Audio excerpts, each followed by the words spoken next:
स्वाभिमान मालिकेच्या आजच्या भागामध्ये पल्लवी ही तिच्या बेडरूममध्ये आरशासमोर नटत असते. तेवढ्यात शांतनू पल्लवी पाठीमागे येऊन पल्लवीला मिठी मारतो. तेव्हा पल्लवी शांतनूला म्हणते की शांतनू, हे तुमचं काय चाललंय? तर शांतनू म्हणतो की तुला मी मदत करतोय. तेव्हा पल्लवी म्हणते की कुणीतरी येईल, तुम्ही काय करताय? तर शांतनू म्हणतो की मला काय कुणाची भीती आहे का? असे म्हणत पुन्हा शांतनू हा पल्लवीला मिठी मारतो. तेव्हा पटकन शांतनू हा पल्लवी समोर येत पल्लवीचे हात धरतो आणि म्हणतो की एखाद्याला जर मनापासून मदत करायची इच्छा असेल ना, तर त्याला अडवू नये, त्यामुळे पाप लागतं. तर पल्लवी म्हणते खरंच? तर पल्लवी म्हणते की शांतनू हा काय वेडेपणा? तर शांतनू म्हणतो की प्रेमात सर्व काही क्षम्य असतं. तर पल्लवी तेथून बाजूला जाऊ लागते. तेवढ्यात शांतनू हा त्याचा हात समोर धरतो आणि पल्लवीला अडवतो आणि म्हणतो की आत्ता प्रेमाशिवाय सुटका नाही. तर पल्लवी ही लाजून खाली बघू लागते.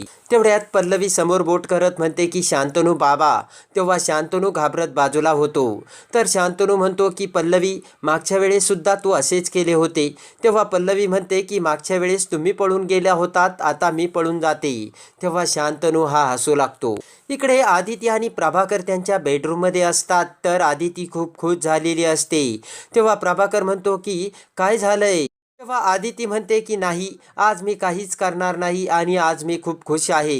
तेव्हा प्रभाकर म्हणतो का?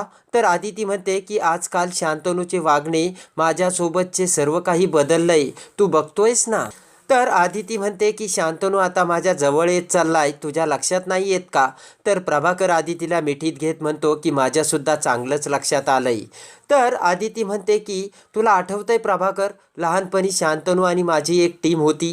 तेव्हा आदिती ही शांतनूच्या लहानपणाच्या आठवणीत दंग होते. तर प्रभाकर म्हणतो की पण आदिती, त्या डबल शिऱ्याची गंमत मला काही कळली नाही ग, तुम्ही एवढ्या लवकर दुसरा शिरा कसा बनवला?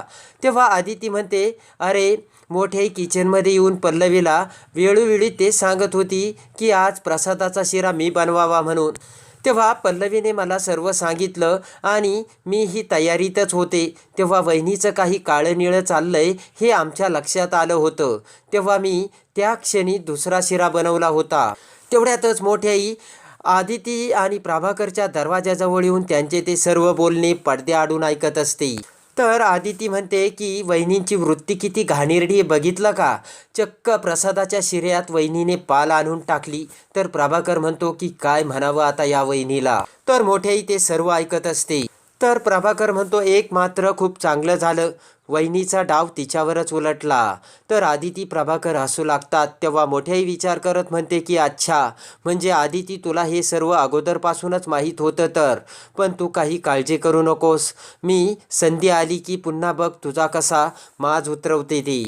त्यानंतर इकडे पल्लवी ही तिच्या रूममध्ये येऊन पुन्हा देवाची पूजा करू लागते आणि ग्रंथ वाचू लागते.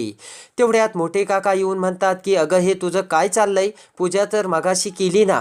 तर घाबरतच मोठे म्हणते की पोलिसांची टांगती तलवार आता माझ्या डोक्यावर आहे आणि मला खूप भीती वाटते. तर मोठ्याई म्हणते की काल आदितीला अगोदरच सर्व कळून तिनं दुसरा शिरा बनवला होता. तेव्हा मोठे काका म्हणतो की आता माझ्यासमोर तो विषय काढूच नको, मला ते काही ऐकायचंच नाहीये. तर मोठे काका म्हणतात की तू पोलिसांची काही काळजी करू नको, कारण मी पोलिसांसोबत बोललोय आणि पोलिसांना आता वरून ती फाईल बंद करण्याचा यरवी आदेशसुद्धा आला असेल. तेव्हा ते ऐकून मोठ्याईला खूप आनंद होतो. तेव्हा मोठे आणि मोठे काका हे पुन्हा देवाच्या पाया पडतात. इकडे शांतनू त्याच्या रूममध्ये असताना पुन्हा पोलीस इन्स्पेक्टरला कॉल करतो आणि पल्लवीच्या हल्ल्याचे सूत्रधाराविषयी बोलू लागतो. तेव्हा इन्स्पेक्टर म्हणतात की या गोष्टीला खूप वेळ लागतोय. तेव्हा शांतनू भडकत म्हणतो की किती वेळ, आणि तुम्ही अजून काही सूत्र हलवतच नाहीये. तेव्हा इन्स्पेक्टर म्हणतात की तुम्ही काही काळजी करू नका, आमचा शोध चालू आहे. तर शांतनू म्हणतो काही जरी झाले तरी मला आता प्रोग्रेस पाहिजे आणि मला पल्लवीचा हल्लेखोर मिळालाच पाहिजे. त्यानंतर पल्लवी शांतनू समोर येत म्हणते की शांतनू, तुम्ही एवढा त्रास करून घेऊ नका. तेव्हा शांतनू म्हणतो की पल्लवी, तू मला आता समजून सांगू नकोस. तेव्हा रागाने शांतनू हा बाहेर जाऊ लागतो. तेवढ्यात खाली मोठे काका मोठेही सर्वजण चहा पित असतात. तेव्हा मोठे काका शांतनूकडे बघत म्हणतात की अरे शांतनू, कुठे चाललाय एवढ्या घाईत? बस आणि चहा घे. तेव्हा शांतनूचा चेहरा बघून मोठे काका म्हणतात, का रे काय झालं? तेव्हा शांतनू म्हणतो की मोठे काका, पल्लवीवरती हल्ला होऊन किती दिवस झाले तरी अजून पोलिसांना तपास का लागत नाहीये या गोष्टीचा आणि हल्लेखोर का सापडत नाहीये? तर मोठे काका म्हणतात की अरे या गोष्टीला ऑलरेडी वेळ लागतोय, तेव्हा लागेल तपास. तेव्हा शांतनू म्हणतो की ऑलरेडी आपण पोलिसांना त्यांच्या प्रश्नाचे उत्तरं देऊन कॉपरेटसुद्धा केलंय आणि वेळसुद्धा दिलाय. तर शांतनू म्हणतो की मी आता डायरेक्टली वरच्या साहेबांची भेट घेऊन त्यांना या केसमध्ये स्पेशली लक्ष घालण्यासाठी सांगणार आहे. तेव्हा ते ऐकून मोठे काका आणि मोठ्याला मोठा धक्का बसतो. तेव्हा शांतनू म्हणतो की येतो मी. तर मोठे काका म्हणतात मी सुद्धा येतोय, कारण हा आता सूर्यवंशीच्या घराण्याचा प्रश्न आहे आणि मी तुझ्याबरोबर आलो तर मोठे साहेब जातीने यामध्ये लक्ष घालतील. तेव्हा मोठे काका हे शांतनू समोर येऊन पोलीस स्टेशनला जातात. तर इकडे आदिती पल्लवीच्या रूममध्ये येत पल्लवीला म्हणते की अगं पल्लवी, शांतनू केवढा चिडला होता. तेव्हा पल्लवी म्हणते हो, कारण पोलीस काहीच तपास करू नाही राहिले. तेव्हा ते पोलीस स्टेशनमध्ये गेले. तर पल्लवी म्हणते की इकडे आपले आता पुरावे शोधण्याचं सुद्धा काम तसंच रखडलंय आणि एक संधी मिळाली की ती मोठी काही ना काही करतेच. तर आता पल्लवी म्हणते कसेही करून आपल्याला पुरावे शोधावेच लागतील. आणि मला एक सांगा बरं, बाबा जेव्हा वकिलांना भेटायला गेले होते तेव्हा वकिलांचे ऑफिस बंद होते का? तर आदिती म्हणते हो. तेव्हा पल्लवी म्हणते मग भारतीताईंबरोबर काही बोलणं झालं का? तर आदिती म्हणते नाही. मग पल्लवी म्हणते आपण त्यांच्याबरोबर बोलून बघू. तर आदिती म्हणते की पल्लवी तू फोन कर. तेव्हा पल्लवी म्हणते की माझा फोन डॅमेज झाल्यामुळे त्यांचा नंबर नाही आहे माझ्याकडे. तेव्हा पल्लवी म्हणते की आपल्याला विभा काकूंकडे त्यांचा नंबर भेटेल. तर आदिती म्हणते मग घे नंबर आणि कर ना त्यांना फोन. तर आदिती म्हणते की पल्लवी तू काही काळजी करू नकोस, मी विभाकडून नंबर घेईल. इकडे विभा आणि मेघना किचनमध्ये बोलत असतात. तर विभा म्हणते की शांतनू चिडला त्याचे कारण बरोबरच आहे. पोलिसांनी अजून पल्लवीच्या हल्लेखोराविषयी काहीच शोधून नाही काढले किंवा कारणही सापडले नाही, तेव्हा शांतनू चिडेलच ना. तेवढ्यात आदिती आणि पल्लवी तिथे येत. पल्लवी म्हणते की विभा काकू द्या, मी तुम्हाला मदत करते. तर विभा म्हणते अगं तुला विश्रांतीची गरज आहे, आली लगेच मला मदत करायला. तेवढ्यात विषय बदलत पल्लवी म्हणते की विभा काकू तुमचं सबमिशनचं काम कुठपर्यंत आलंय? तर विभा म्हणते की फक्त एक ड्रेस राहिलाय, फक्त त्याचंसुद्धा फिनिशिंग बाकी आहे. तेव्हा आदिती म्हणते की अगं विभा, तुझी ही जे मॅनेज करते ना, तुझ्या त्या मॅडमचं नाव काय आहे? भारतीताई ना. तेव्हा मला तिचा नंबर दे ना. तेव्हा विभा म्हणते का हो? तर आदिती म्हणते की माझी एक मैत्रीण आहे, तिचेसुद्धा हेच एज्युकेशन झाले, तर ती आता फ्री असल्यामुळे तिला जॉब शोधण्यासाठी मला त्यांचा नंबर हवा आहे.